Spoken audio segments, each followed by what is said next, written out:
Buenas tardes, bienvenidos a la sesión de tarde de esta cuarta jornada de la Asociación Salud Digital. Gracias a los que permanecéis aquí con nosotros y a todos los que nos siguen por streaming, más de un centenar en la sesión de la mañana, que como todos sabéis, los que estuvisteis aquí, fue intensa y muy productiva.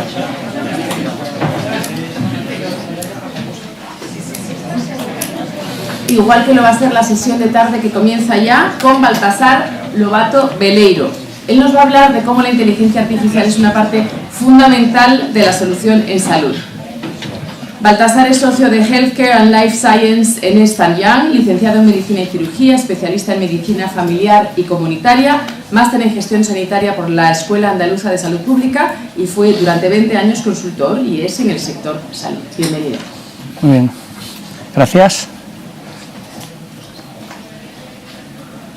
Bueno, hace 3 años que trabajo en Ernst & Young y uno de los motivos por los que me vine es ese centro que veis ahí, que es un centro de analítica e inteligencia artificial que está aquí al lado en Torre Azca, donde se da servicio de inteligencia artificial con gente procedente de 35 países a nivel mundial para hacer temas para todos los sectores, pero en concreto para sanidad, muchos temas, ¿no? Entonces, he visto últimamente muchas presentaciones de inteligencia artificial. Yo quería poner ahí Made in Spain, porque esto es la inteligencia artificial para el sector salud que hemos hecho desde aquí para España y para otros países. La agenda. Aunque soy médico, creo que todos tenemos que llenarnos de tecnología. Jaime y yo hemos trabajado en un máster y somos firmes convencidos de que tecnología tiene que formar parte del currículum de los médicos y de las enfermeras. Y voy a empezar hablando un poco de temas de tecnología en inteligencia artificial, que creo que todos tenemos que entender al menos unas bases.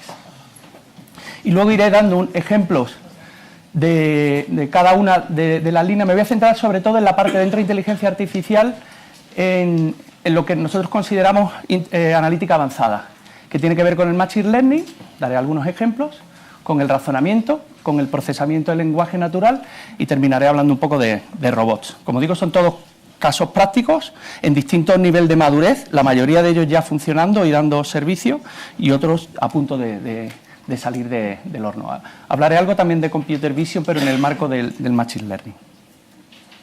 Bueno, plataforma tecnológica. Existen como 3 grandes retos dentro no solo de salud, sino de todos los sectores. El primero tiene que ver con los datos. Los datos en todas las organizaciones, o en la mayoría de ellas, están duplicados, triplicados en distintos hilos de información. Está la historia clínica, está el CRM, está el sistema del CAU, está el sistema de receta, está el sistema de tarjeta. Y entonces los datos muchas veces no son consistentes y cuando tratas de sacar los datos e interpretarlos, esos datos solo tienen significado dentro del contexto de la aplicación en la que se generan, pero si los sacas pierden ese significado. Otro reto importante es que tradicionalmente se definían las primeras versiones de Big Data, lo que hacían es crear nuevos hilos de información para sobre esos hilos que eran réplicas de esos datos que os he dicho antes poder hacer analítica. Eso no hacía más que incrementar el problema porque había generado otro elemento más de datos que a su vez duplicaba o triplicaba lo que ya había, con lo cual el concepto debería ser diferente. Luego os cuento cuáles son los elementos clave. Otro segundo es que para grandes volúmenes de información las aplicaciones tienen que correr por encima de la inteligencia, no puede estar separada. A nivel de arquitectura, si tú quieres que sea una respuesta inmediata, no pueden ser 2 mundos separados, sino que tienen que tender a ser el mismo. Y el último es el tema de la tecnología. El ejemplo de Google. Google tiene en el mundo 10 millones de servidores. El funcionamiento es el siguiente y el concepto era el siguiente. Cada uno de nosotros cuando entra en Google a hacer una búsqueda o en Gmail tiene identificado un cookie y a ese cookie se le van sumando todos los ítems de información necesarios para que Google online sea capaz de con esa información a sus clientes, que son compañías de marketing, que hacen una subasta en el momento en el que tú estás haciendo la búsqueda para que ese banner que te sale a la derecha se adapte exactamente a lo que tú quieres. Ese es el 80% de los ingresos de Google. Si con 10 millones de servidores tú separas lo que es la capa de inteligencia de la capa de proceso, que es donde está la aplicación, eso no es viable. Y eso mismo va a ocurrir cuando todos nosotros aquí, por ejemplo, en la Comunidad de Madrid, empecemos a tener una pulserita o un device en casa que esté mandando los datos de mi tensión arterial o de mi temperatura o de mi peso y estén llegando permanentemente a un servidor donde, en teoría, debería haber unas alertas que activasen determinadas actividades. Si quisiéramos que eso funcione de verdad online y ante una necesidad, una respuesta, la tecnología tendría que aproximarse mucho a la de Google. ¿Y qué ocurre? Pues bueno, hay esta plataforma con la cual tenemos un acuerdo global aquí en EY, está ya creada, aquí en España. La ha hecho una persona que se llama Óscar, que es un crack. La oficina está ahí en Pozuelo. Es la compañía de Big Data y Analytics más grande de Europa y de las más grandes del mundo. Y lo que ha hecho es un Google, pero para ofrecerlo a aquellas compañías que quieran dar el salto digital, a ponerse al mismo nivel, a competir. Por ejemplo, la vende a Carrefour para que compita con Amazon. La vende a BBV para que compita con Google. Y un poco nuestra vocación es ver si conseguimos dentro del sector salud que este salto cualitativo para poner una organización sanitaria en el máximo nivel de tecnología, pues somos capaces de hacerlo, estamos en ello. Entonces, ¿cuáles son los principales elementos claves que tiene esta plataforma para solventar los retos que os decía antes? Un único repositorio, no generar más hilos de información, es decir, toda la información debe estar en un único repositorio, porque esa es la manera de darle sentido y de que no haya duplicidades. Un elemento fundamental que se pierde cuando se plantea un proyecto estratégico de Big Data y Analytics es lo que se llama el gobierno del dato. Si no lo planteas desde el principio, luego no lo vas a poder solventar. ¿Qué ocurre cuando tú coges, pues no sé, los 7 millones de habitantes o los 8 de Andalucía, metes toda la información en un repositorio y empiezas a querer sacarle partido a esa información? Da mucho vértigo. ¿Quién accede a qué datos, bajo qué criterios de anonimización, etcétera? Ese gobierno del dato, de quién accede, cómo accede y qué significado tiene cada uno de los datos, tiene que estar desde la propia plataforma. Otro tema muy importante, que luego veremos un ejemplo, es que debería gestionar datos estructurados y datos no estructurados. Hoy día en la historia clínica electrónica, no sé por dónde estará el porcentaje, pero fácil, cerca de un 70% de la información que hay está metida en campos texto. El sistema tiene que ser capaz de sacarle partido a ese campo texto y para eso tiene que entender lenguaje natural y tiene que ser capaz de tabular la información que hay ahí.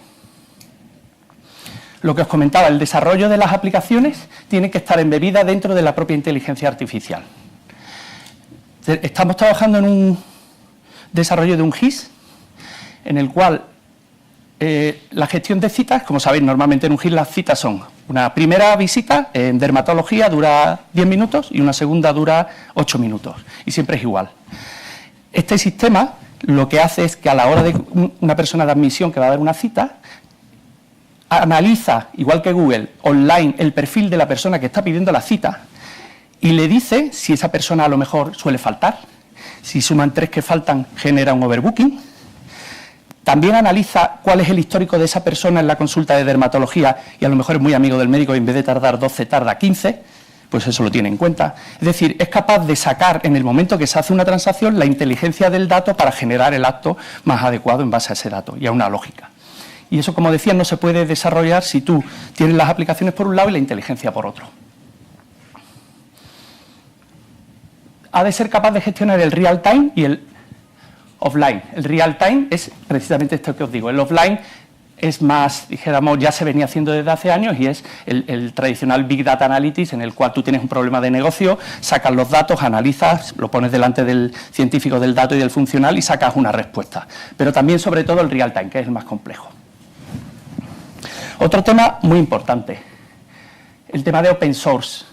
Uno de los grandes problemas que identificamos en los sistemas sanitarios públicos y privados es que los repositorios donde está la información clínica son propietarios de determinadas compañías. Hasta ahora ha ido muy bien, pero cuando el sistema de salud quiere explotar esos datos, la estructura de los datos no es comprensible en sí mismo, con lo cual tienes una gran dependencia de las personas que tienen o de la compañía que tiene el manejo de esos datos.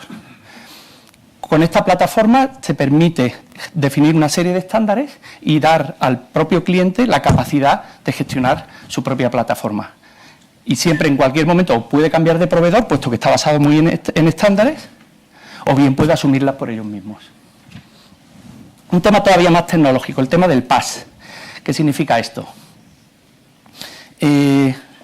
en casi todos los sectores se está utilizando ya la nube pública, Amazon, Azure.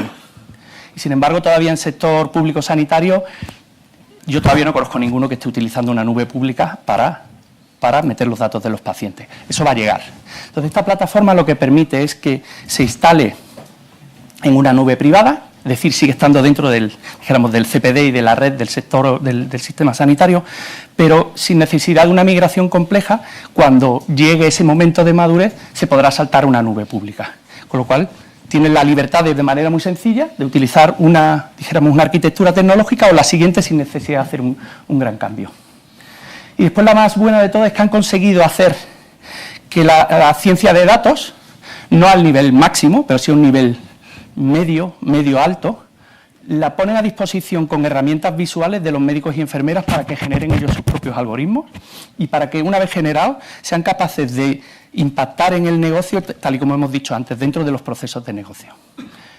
Y lo que digo, esto que parece ciencia ficción, esto existe. Por ejemplo, el BBV está haciendo un proyecto de 300 millones de dólares con esto y va a quitar absolutamente, va a cambiar toda la plataforma. El famoso host que tenían va a desaparecer y van a montar una plataforma como esta que os he contado para montar sobre ello toda su estrategia digital. Voy a contar casos más sencillos, casos reales desarrollados aquí, el offline y el real time. Exportaciones paralelas. Bueno, estos son la manera de hacer este tipo de proyectos. Son proyectos de en torno a 3-4 meses, donde lo fundamental es que el cliente final tenga un problema de negocio muy concretito. Después se analiza la disponibilidad de los datos, si hay datos o no hay datos para responder a ese problema de negocio, y si la respuesta a ese problema de negocio es accionable, es decir, puede tener un efecto en la gestión de ese negocio. Y lo hacemos con esa metodología que se llama CRISP.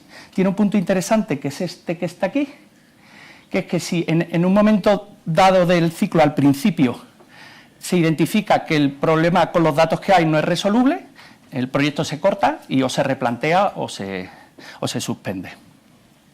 Vamos a ver, exportaciones paralelas. Yo creo que todo el mundo sabe. ¿Sabéis qué son las exportaciones paralelas? ¿No? Bueno, exportaciones paralelas es que la compra de un medicamento por una farmacia en España es más barata que en Alemania. Y se da el caso que algunas oficinas de farmacia están comprando en España y de manera fraudulenta pues lo venden en Alemania. Esto es un sistema que lo que hace es identificar, en base a perfiles poblacionales, a históricos y a toda una serie de algoritmos, qué oficinas de farmacia tienen mayor probabilidad de estar haciendo cosas raras. Esto era una compañía, una mutua. Esta mutua se le estaba yendo el gasto en dolor lumbar. Había muchas bajas y unas bajas que cada vez se prolongaban más. Estamos hablando de desviaciones de 20 y 30 millones de euros. Este es un proyecto que no tiene tanto de analítica avanzada como de benchmark. Lo que hicimos fue, con esta herramienta que veis aquí, seleccionar todos los centros donde se hacía el tratamiento del dolor lumbar e identificar para cada tipo de dolor lumbar quién era el que mejor lo estaba gestionando, definir esas mejores prácticas, hacer escenarios para ver el impacto que tendría en la implantación de esa mejor práctica, seleccionarlos y después extenderlos. Es un proyecto de 4 meses y llevan unos ahorros de 7-8 millones de euros. Esto se hizo por 40.000. La próxima le venderé un poquito más caro el algoritmo. Bueno, este ya es más clásico, hay otros fuera de España y bueno, este es relativamente sencillo, pero tiene mucho impacto. Es en el momento en que estás dando el alta de un hospital, el sistema te hace una alerta al médico de primaria con el porcentaje que tiene de ese paciente de probabilidad de volver a reingresar en el hospital en 15 días, con lo cual tú activas la primaria para evitar que ese caso ocurra, más atención domiciliaria, telemonitorización o lo que toque. Este es muy interesante también. Camiones de donación de la Cruz Roja. Tradicionalmente se ubican así, más o menos, ¿no? En base a donde los han ido poniendo y donde pues, más han ido consiguiendo, ¿no? Entonces aquí hay un tema que se llama enriquecimiento de datos. Buscamos una compañía que se llama Mosaic, si lo queréis buscar, es muy interesante. Esta gente trabaja para las empresas de marketing. Y no solo saben por perfiles poblacionales muy granulares, saben mucho de dónde vive la gente por perfil, por muchos parámetros, pero sobre todo lo interesante es que saben por dónde pasa esa gente. tal manera que tú cuando sales de casa, si ves un cartel que pone Volkswagen, ese cartel no está puesto ahí por casualidad, sino porque tienes la mayor probabilidad de que el que pase por ahí pudiera querer comprar un Volkswagen. Si cruzas eso con el perfil que hicimos de varios, no es uno, hay varios perfiles de personas que tienen más propensión a donar. Entonces cruzamos los perfiles de personas que tienen más propensión a donar pues, por dónde circulan por tramos horarios y le subimos un 30% las donaciones aquí en Madrid. Bueno, y de estos también hay varios. En mi época anterior hice uno de POC, aquí angina de pecho, y lo que se trata es, en la cronicidad, normalmente los que habéis estado en urgencia hospitalaria lo sabéis, el paciente crónico es muy demandante, pero llega un momento que tiene el pico. El momento que tiene el pico, por ejemplo, en bronquitis crónica, esa persona ingresa y a partir de ahí es como si salta en la pirámide de Kaiser, ya no hay quien lo saque. Bueno, pues este modelo lo que hace es anticipar en un año eso. De tal manera que en lugar de, en la pirámide de Kaiser, analizar dónde está cada uno en la pirámide, lo que se analiza es la probabilidad que tiene de saltar, para evitar que el salto se produzca. Eso es mucho más potente. Temas de lista de espera, prescripción, incapacidad laboral, y dejarme que hable un poquito de esto. El otro día, hace ya casi un año, en el Hubble, me enseñaron dos tecnologías. Una, yo le llamo el ojo digital. Es un ojo que es capaz de ver, siempre que sea una imagen digital, 30.000 veces más que el ojo humano, en términos de colores, de contrastes, de texturas, de tamaños, 30.000 veces más. Este ojo se utiliza en los aeropuertos para identificar, por ejemplo, terroristas. Y por otra parte me enseñaron lo que son redes neuronales profundas parametrizables. Las redes neuronales tienen 15 o 20 años, pero esta es la ventaja que tienen es que tú puedes enseñar a la red neuronal a que aprenda. Por ejemplo, en las redes neuronales antiguas, para que una red neuronal aprenda lo que es un perro, hace falta 1 millón de fotos de perros. Cuando tú le enseñas la 1.000.001, dice esto es un perro. Con estas redes neuronales parametrizables, en las que estamos trabajando con radiólogos, con oftalmólogos o con dermatólogos, lo que hacemos es con volumen entre 5 y 10.000, ayudar a la red neuronal a que aprenda, en base a los parámetros que mete el especialista, somos capaces de generar algoritmos incluso predictivos. En el caso del cáncer de mama, lo que estamos haciendo es lo siguiente. Hemos cogido una muestra de 20.000 mujeres que fueron positivas, tuvieron la mala suerte de tener una microcalcificación o microcalcificación con adenopatía, la señal que sea, y dado que las mujeres se hacen una mamografía cada 2 años a partir de los 45, en esa corte de mujeres buscamos que tuviéramos también una imagen de una mamografía que fue negativa 1 o 2 años antes. Entonces estamos cogiendo al ojo y diciendo en el lugar donde está la microcalcificación, dado que ve 30.000 veces más que el ojo humano, a ver si es capaz de ver algo. A lo mejor es una microcalcificación que todavía no se ve, o algún cambio en el tejido, o a lo mejor es algo que ni siquiera se nos ha ocurrido y está ahí, pues yo que sé, que proliferan los vasos, pero antes no se veía, y estamos en ese proyecto de investigación. Otro muy bonito es degeneración macular. Hay una compañía farmacéutica que tiene tratamiento para la degeneración macular, lo cura, o casi lo cura. El problema está en que eso es una proliferación de vasos detrás de la retina y si el paciente ya da síntomas, tú al mirar el fondo de ojo está lleno de vasos y ese tratamiento ya no tiene efecto. Bueno, pues estamos tratando de generar con esa compañía un screening de degeneración macular, 3, 4, 5 euros, que se podrá hacer en una farmacia o en un centro de salud de primaria, una fotito que se envía al algoritmo y el algoritmo te dice si hay riesgo o no de degeneración macular y en función de eso derivación al oftalmólogo y el tratamiento efectivo. Esto todo lo vamos a implantar en lo que nosotros llamamos un Managed Service. Es una plataforma global donde van a estar los algoritmos, dado que la imagen médica se almacena toda en DICOM dentro de los PACs y los PACs son capaces de anonimizar. En un trabajo de menos de una semana por hospital seríamos capaces de engancharlo a la red. Y lo que estamos tratando es de hacer un modelo de algoritmia que sea utilizable en cualquier sitio del mundo. Muy interesante, por ejemplo, imaginar África o muchos países de Latinoamérica, donde hay mamógrafos. Ahora hablaba con uno que dice que en Chile han comprado miles de mamógrafos, pero no tienen radiólogos. Bueno, mejor será esto que no haya un radiólogo.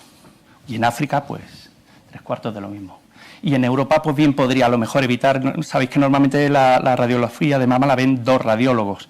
Yo creo que a poco que vayamos demostrando que esto tiene, que ya tenemos algunos datos, por encima de un 85%, que es casi igual que lo de un radiólogo, lo mismo pasamos de 2 a 1. Estos son real time. Enfermedades raras. Este es otro caso con otra compañía de la industria farmacéutica. Tienen un tratamiento que si coges en etapa temprana alguna enfermedad rara, no es que la cure, pero la alivia muchísimo. Pero claro, tienes que encontrar al niño con 4, 5, 6 años. ¿Qué ocurre? Que se diagnostica a los 20. ¿Por qué? Pues porque el médico de primaria y el internista, al ser enfermedades raras, las ve muy poco y se les pasan. Entonces, lo que estamos haciendo online es la posibilidad de, cuando se da una combinación de cosas de la historia clínica, tampoco te hace falta un 100%, si tampoco aquello va a tener un coste excesivo, pero a poco que al médico le mande la alerta de que es posible que tenga una amiloidosis congénita, pues le va a lanzar el tratamiento. Úlcera de decúbito. Este es muy sencillo. Normalmente lo que es la bibliografía dice que para el riesgo de úlcera de decúbito en un paciente que ha tenido un ictus son 5 o 6 parámetros, pero eso no te permite generar un algoritmo que sea efectivo con antes de un día, porque esto hay que verlo antes de un día, o 1 o 2 días, y con muy alta tasa de falsos negativos. Cogimos el histórico de todas las úlceras de decúbito de un hospital grande y fijaros cómo se amplió. Probablemente en otro hospital sea diferente, porque tiene otro modelo de datos, otro perfil de pacientes. El modelo sirve, pero luego hay que rodarlo en el historial de cada uno de ellos. 80% de acierto, además lo demostramos con el histórico, porque lo hacemos ciego, nos vamos a 2 años, rodamos el algoritmo y somos capaces de ver qué pacientes generaron a los 2 días sin haberlos visto antes, con lo cual podemos demostrar la utilidad. El tema de gestión de cronicidad lo comenté antes, a través de la plataforma. Es otra manera absolutamente diferente de lo que se venía planteando. Not to do, esto es interesante también. Sabéis que el Ministerio de Sanidad generó una lista de 100 cosas que hacen los médicos de primaria, sobre todo, que la ciencia dice que no deberían hacerse. Por ejemplo, una primera consulta por dolor lumbar en atención primaria con exploración neurológica negativa, dice la ciencia que pedir una radiografía de lumbar no vale para nada, no tiene ningún efecto. Pues la piden el 60 o el 70% de los médicos. Lo que hacemos, pues una alertita al médico con la referencia bibliográfica y que él tome la decisión que quiera, pero al menos que sepa que el ADIRO, por ejemplo, también, ¿no? El ADIRO se da a diestro y siniestro y en un 70% de casos no tiene mucho sentido darlo. Bueno, esto es una compañía de un compañero de Javier y mío. Trabajaba con nosotros hace años, es una compañía catalana, que tenemos un acuerdo con ellos. Me parece impresionante. Estos tienen un symptom checker. Es una herramienta que, bueno, la tienen en una app, pero eso va más lento, pero lo que han generado es una herramienta de triaje, de tal manera que la enfermera ya no utiliza lo que se utiliza en el 90% de los hospitales, donde hace 5 preguntas y en función de eso te pone semáforo verde, naranja o rojo en función de la prioridad. Aquí a la enfermera le va guiando por las preguntas-respuestas y con 8 o 9 preguntas es capaz, esto está demostrado por ensayo clínico, es capaz de llegar con un 80% de fiabilidad al posible diagnóstico. ¿Qué está haciendo el hospital? Dado que tiene un 80% de probabilidad de ser cierto ese diagnóstico, le pide las pruebas. A los que son verdes, a los naranjas y los rojos pasan. Pero a los que son verdes les pide la prueba. Y cuando tienen el resultado de prueba es entonces cuando pasan a la consulta. De tal manera que el médico, al verlos, ya tiene toda esa información en la historia clínica y ya tiene las pruebas. Con lo cual se ahorra, normalmente lo que ocurre es al contrario, hay una visita, te esperas, te ven, te piden las pruebas, sales, esperas el resultado de la prueba y te vuelven a ver. Todo eso te lo acortas en tiempo y solo hay una consulta. Y está resultando muy bien. Bueno, y están extendiéndose por el mundo de manera rápida. Medicina personalizada. Esta es la gráfica del cambio que se va a producir en medicina personalizada. Hace como 2 o 3 meses, Jaime, se decretó, ya está el decreto aquí en España. ¿Qué ocurre? Pues que todas estas compañías tienen soluciones, tienen medicamentos de medicina personalizada. ¿Y qué ocurre con eso? Que son unos medicamentos que estos medicamentos cambian radicalmente el ciclo de vida o sea, normalmente que hay Bayer inventa la aspirina, se fabrica en una fábrica, se lleva a una farmacia y tú vas a la farmacia y te dan la aspirina. Aquí cada medicamento está hecho para cada persona, con lo cual el ciclo, de ser así, es así. Te tienen que tomar la muestra, lo tienen que mandar al laboratorio, tienen que hacer el medicamento personalizado para ti, te tienen que hacer una trazabilidad durante todo el ciclo, tiene que llegar al hospital y después en el hospital es sumamente complejo porque la pauta de administración en cada uno de ellos es diferente. Todo esto tiene que estar anonimizado, etcétera, etcétera. Y lo que está ocurriendo es que cada una de estas compañías se está desarrollando una plataforma tecnológica para hacer la gestión de ese tratamiento. Imaginaros el 12 de octubre con todas estas plataformas tecnológicas que además cada una de ellas puede tener 3 o 4 tratamientos distintos. Entonces lo que estamos haciendo es una plataforma única, universal, que sea capaz de, como un perchero donde puedas colgar todos los protocolos y todos los procesos, securizada con blockchain, que sea una única para todos los tratamientos de medicina personalizada. Lenguaje natural. Esto conocéis, ya hay alguna compañía que se dedica a partir de los informes de alta o de las notas clínicas, pues hacer una explotación. El problema que tiene esa solución es que te la ofrecen en la nube, pero el conocimiento, dijéramos, no el conocimiento por paciente, pero sí el conocimiento de negocio se queda ahí. Nosotros lo que proponemos es esta plataforma que se puede instalar en casa, vinculada a la que os conté antes, en casa del paciente, de tal manera que es capaz de tabular, incluso con algunos médicos no, pero con muchos sí que es capaz de, texto escrito, es capaz de interpretarlo, tabularlo y hacértelo explotable. Bueno, y robots. Mi hijo acaba de terminar la carrera y está ya desarrollando robots para Repsol. Lo importante en el tema de robotización ya no es tanto el conocimiento tecnológico, sino el conocimiento funcional. Un economista abogado como mi hijo es capaz de parametrizar robots. Tiene que enseñarle y tal, y tiene que tener un poquito de concepto y tal, pero es capaz de hacerlo. El tema complejo es identificar cuáles son las áreas de trabajo, por ejemplo, pues no sé, pedidos.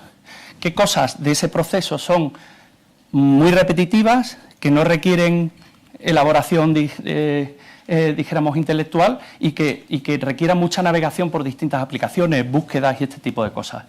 El funcionamiento de los robots es como el de un usuario normal y corriente. Tienen usuario y password y pagan licencias de Microsoft, licencias de SAP o licencias de lo que sea, porque el usuario por la mañana o 24 horas al día, entra con su usuario y password y es capaz de irse a internet y buscar la última referencia, cortarla y pegarla, establecer unos precios, enviar los correos, recibir los correos, y si le metes por detrás inteligencia artificial, pues cada vez va avanzando.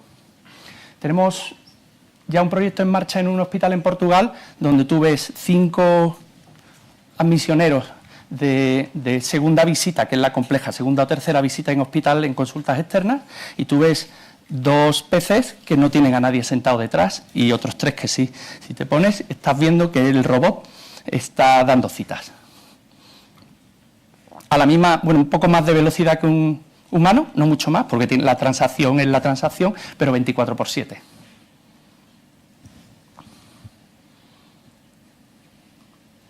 Bueno.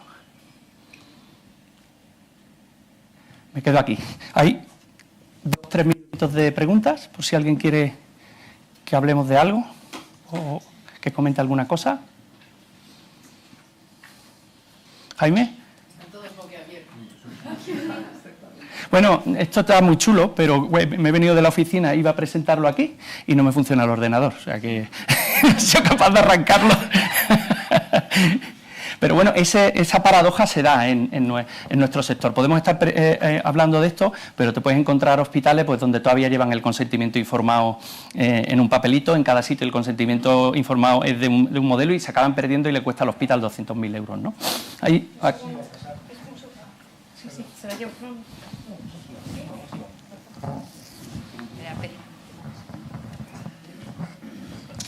Muchas gracias por la presentación, Baltasar. Me parece muy interesante. Estamos hablando aquí todo el día de la transformación digital.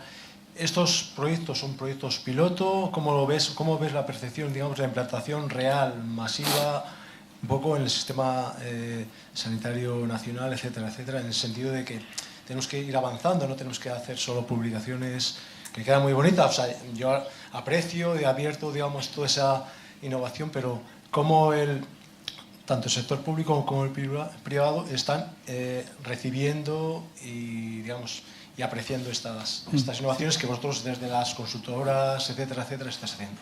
Gracias.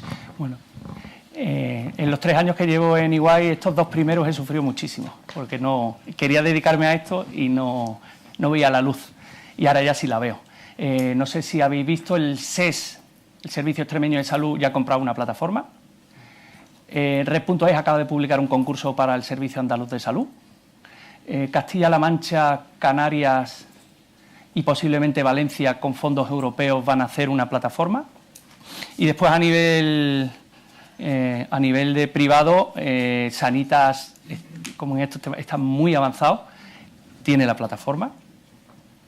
Y DKV también tiene una, pero es menos avanzada que esta, es más en el modelo separado, donde van a poder hacer mucho offline, mucha explotación offline de esta para generar algoritmos que mejoren, pues no sé, la tasa de bajas, por ejemplo, pero no impactar en el negocio como la del real time. Pero la ola ya viene. Vamos, pensábamos que venía, apostamos por eso y ya está viniendo, ¿eh? Es mi percepción. Hola, te has adelantado. Soy Fernando Hernández de DKV, el responsable de desarrollo y negocio. Te me has adelantado por 30 segundos. Una de las cosas que has comentado, por ejemplo, la parte de Medictor, nosotros la tenemos ya implementada en nuestra solución. Así es. Y lo que hacemos es que un paciente, cuando va a hacer una consulta online con un médico a través de videoconferencia, que la puede hacer o por teléfono, o por chat, o utilizando la videoconferencia, tiene la posibilidad, antes de hacer eso, de pasar ese symptom checker a través de Medictor, de manera que tiene una doble ventaja. Por un lado, hay un porcentaje muy alto de pacientes que se quedan satisfechos con ese pseudodiagnóstico que hace la propia inteligencia artificial, el propio algoritmo, ¿vale? Y si no se queda satisfecho y a pesar de todo quiere hacer esa consulta, esa información le llega al médico, de manera que esa anamnesis previa el médico ya la tiene. Claro, está ya todo documentado. Y se acorta mucho el tiempo de consulta con el paciente y además la respuesta es mucho más inmediata, porque el médico no tiene que volver a preguntar todo lo que el paciente le ha respondido a la inteligencia artificial. O sea, de esa manera estamos también acortando tiempos y optimizando el tiempo de utilización del servicio por parte del médico y por parte del paciente. Conocía el caso. O sea, y el tema de que hice referencia anterior, la plataforma que montasteis, que la monté yo, no existía esta, era una versión anterior, era un Hadoop, y es muy potente en el sentido de la explotación offline, pero esa online en el negocio va a haber que tener, no sé si lo haré yo, quién lo hará, pero tiene que tener un cambio tecnológico para que te permita hacer eso, pero DKV también está. Nosotros estamos muy en la parte, o sea, yo en concreto estoy muy en la parte de salud digital, pero luego toda la parte interna de procesos, de automatización de autorizaciones y todo eso que lo está llevando todo el departamento, ahí se está metiendo mucho dinero y mucho tiempo, pero no te sé decir exactamente en qué nivel está, porque no es mi negocio. Sí, pero bueno, me viene muy bien porque un poco se está, de verdad que está avanzando. Bueno, y otros sectores, ni te cuento, he contado el BBV, pero como digo, Repsol o Carrefour, cualquiera de ellos. Es que Carrefour, si se espera 3 años, es que se lo come Amazon. Y entonces están en eso. El Corte Inglés también. Bueno, primero felicitarte porque ha sido una presentación que nos ha despertado después de la comida y gracias por la presentación. Gracias. Yo que me dedico ahora a temas de transformación digital en un entorno más hospital y esto, una de las preguntas es ¿cuál ha de ser la plataforma? A ver si me explico. Porque cuando has hecho la primera diapo, el primer punto, donde tenemos que tener un sitio donde volcamos todo el dato, que eso es una realidad que, o sea, en el mundo real es complicado, porque en un entorno ya solo de nosotros en el consorcio que somos varios hospitales, en ese consorcio solo ya es complicado generar una plataforma única para generar datos no solo de la historia clínica, sino datos de todo lo que... RP, recursos humanos, las compras, imagen, el CRM, imagen... ¿no? O sea, estamos hablando de patología digital, o sea, integración, lo que explicaba en la Bify, lo estamos haciendo todo esto. ¿Cómo lo veis de futuro? O sea, porque al final los proyectos que has explicado son excitantes, ¿no? Es decir, pero en el mundo real, cuando quieres integrar todo vinculado a la persona, cuando pensamos en ese ecosistema, en la configuración del ecosistema, no sé, ¿cuál es tu opinión de cómo tiene que evolucionar esto? Era el planteamiento que ahí hacía y es una apuesta. Deberéis conocer a Óscar, yo me me voy con él, es el CEO de la compañía, es un visionario y es una apuesta estratégica de la compañía. No se trata de eliminar todas las aplicaciones, porque se trata de ir hacia el core, hacia donde a ti de verdad tienes el centro de tu negocio. Pero desde luego no plantea un Big Bang, es decir, no va a llegar a un hospital y va a decir, oye, mira, quitáis el GIS y quitáis la historia clínica electrónica y desarrolláis lo mío. Lo plantean por capas y por etapas, haciendo casos, pero poquito a poco te vas alimentando de los datos que resuelven los distintos casos, y el objetivo final, pero claro, esto es una apuesta de CEO y del máximo nivel, es que las aplicaciones core estén desarrolladas sobre la plataforma de inteligencia artificial. De tal manera que al final, de hecho ya hay alguna iniciativa en aseguradora sanitaria privada donde están desarrollando su historia clínica sobre esta plataforma, metiendo la inteligencia. Muy curioso, el desarrollo del software es un técnico, un funcional y un científico del dato. Porque al tú definir los procesos, tienes que tener en cuenta qué posibilidades te da la inteligencia artificial para hacer un proceso inteligente. Sí. Ah, bueno, tú mandas. Bueno, hablamos. O habláis o te dejo mini.